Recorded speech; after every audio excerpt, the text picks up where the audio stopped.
Hey guys, welcome back to Quarantine Conversations. Here again with Jason and Ryan and myself. Sorry we missed a week. Sometimes that happens. I know a lot of you were dying last Wednesday waiting for our episode to come out. So we just wanted to keep you waiting in suspense. Here's our third episode. We hope the past two have been thought-provoking in some way.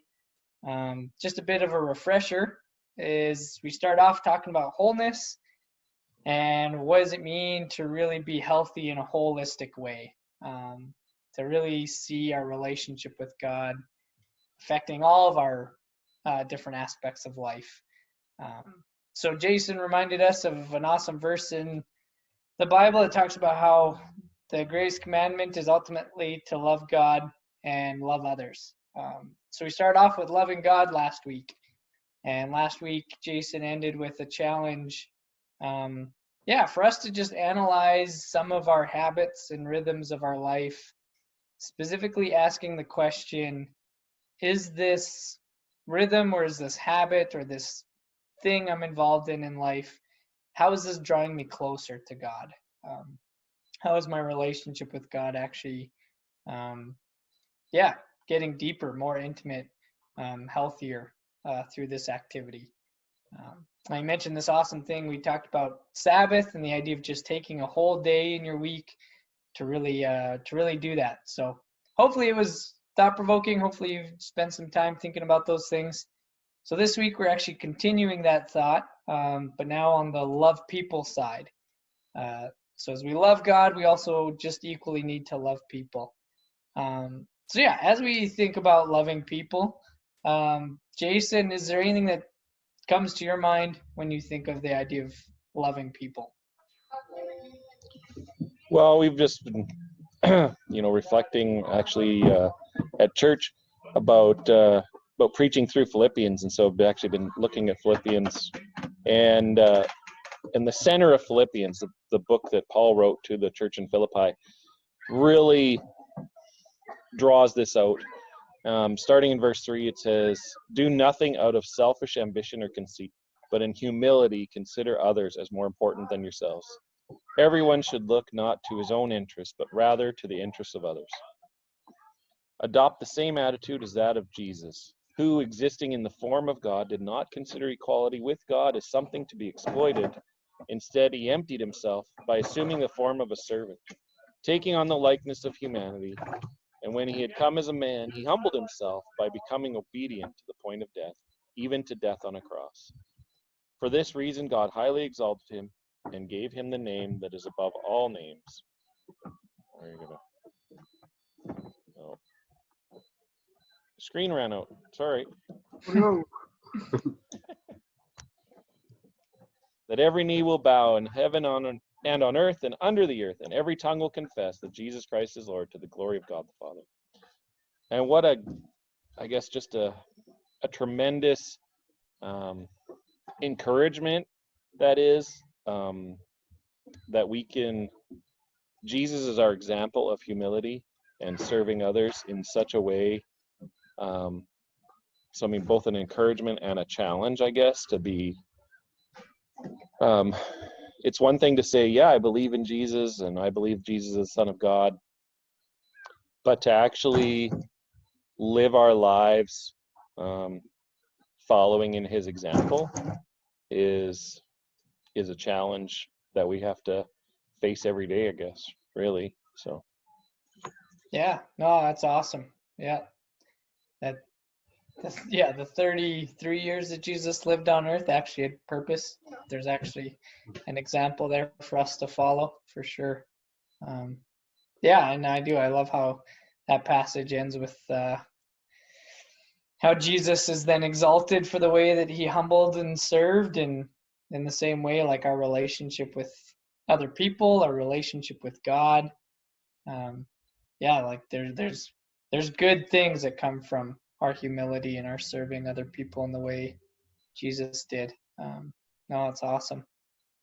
So about Ryan, for you, what's a story or passage that comes to your mind when you think of loving others, especially like what Jason just mentioned, where this isn't just head knowledge, but that we actually have Jesus to look to as an example of actually living this out.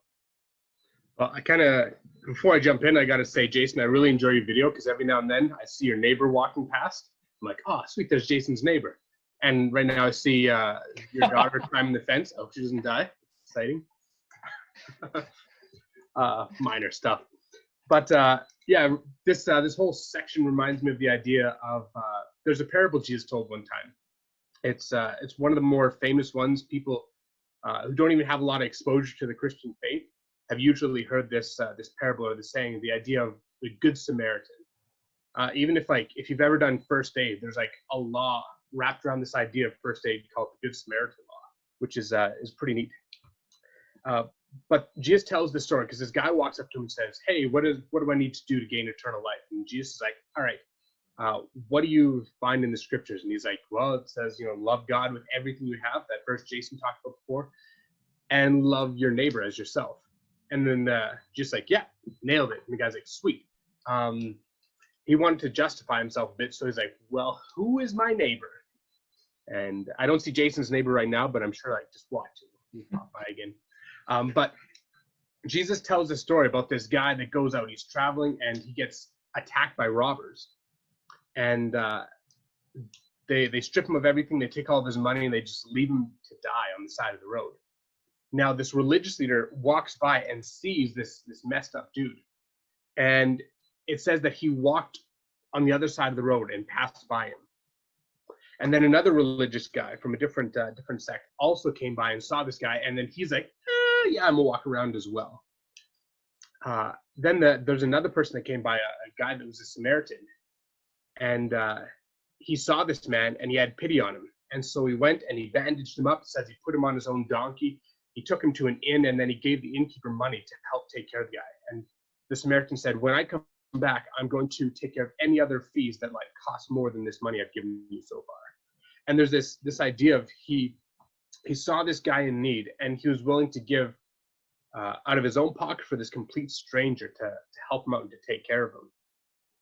And the thing that really stands out to me in this story is the idea that both those religious leaders knew exactly what the law asked of them, to love people, but they had the head knowledge, but they didn't put it into action. And I think there's this massive disconnect when there's times where we know a lot, but it's not the same as putting it into action. The story finishes off and Jesus like, which one of these guys was a neighbor to the man who was hurt? And the religious leader was like, well, the one who helped him. Jesus said, yeah, dude, now go and do likewise. And I think that's kind of the point of it all. It's like, don't just know the right thing to do. You gotta do it. Oh, that's awesome. Yeah, there's that danger of knowing a lot and doing very little. And yeah, I think that's exactly it when it comes to what does it look like for you in your context to serve people? What does it look like for you to actually apply these things that we've already talked about in just the past 2 episodes? And so, yeah, the question is that the energy or the thought of serving other people, the humility of serving other people, ultimately stems first from our relationship with God. That's why Jesus said, love the Lord your God with all your heart, soul, strength, and mind. That's why last time we first emphasized the idea of focusing on our relationship with God. This is not about you as a listener now trying your hardest to be the most kind person you can be. But this is as your relationship with Jesus brings out these things, that we love and care for people because of our relationship with Jesus. So yeah, we got a couple more minutes here. So just Jason and Ryan, just a thought to have in your head before I send it back over to you guys. It's just a thought on in your context, what's a practical example of serving in this situation that we're in of having very little physical interaction with people, mainly living at home or having a little bit of conversation with people through digital platforms. What's something that you guys are involved with? And so the reason I'm asking them that question is our challenge to you guys this week. Just like last week, we encouraged you to look at your rhythms of your life, your habits of your life, and ask the question, how is this drawing me closer to God? How is this growing my relationship with God?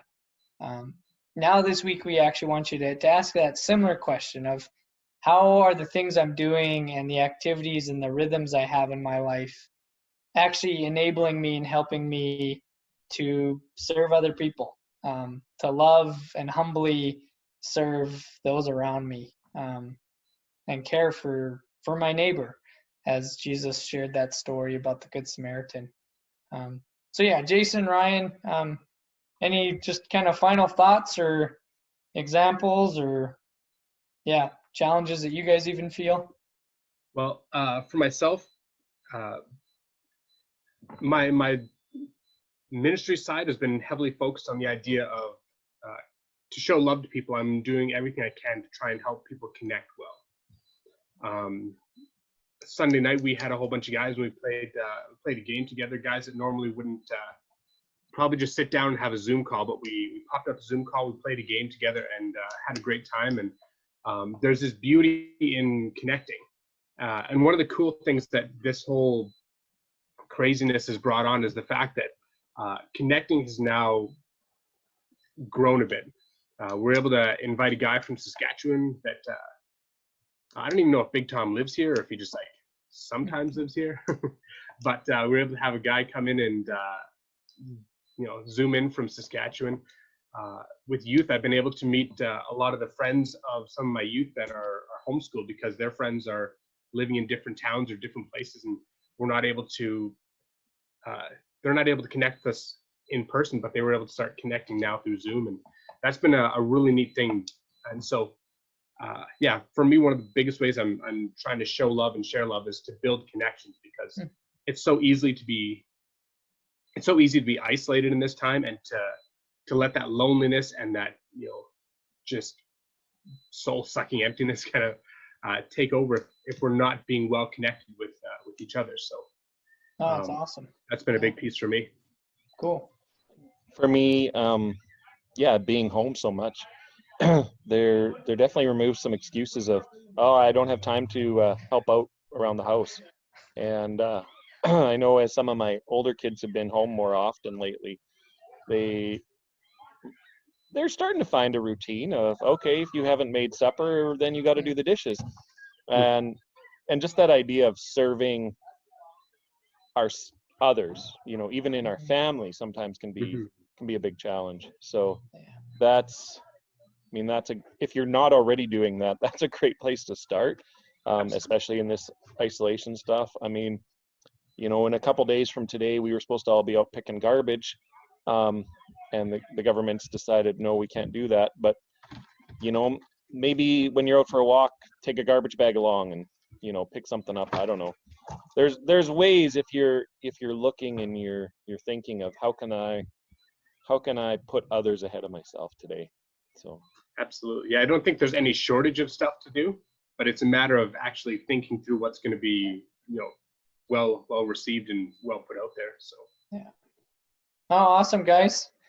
Yeah, so that's all the time we got this week. Again, thank you so much for tuning in and watching this one. And so we just want to leave you guys with the thought of going into your day this next week, and just seeing what are ways that you can be serving other people. What opportunities do you have to just show people love, and sometimes even the smallest of ways.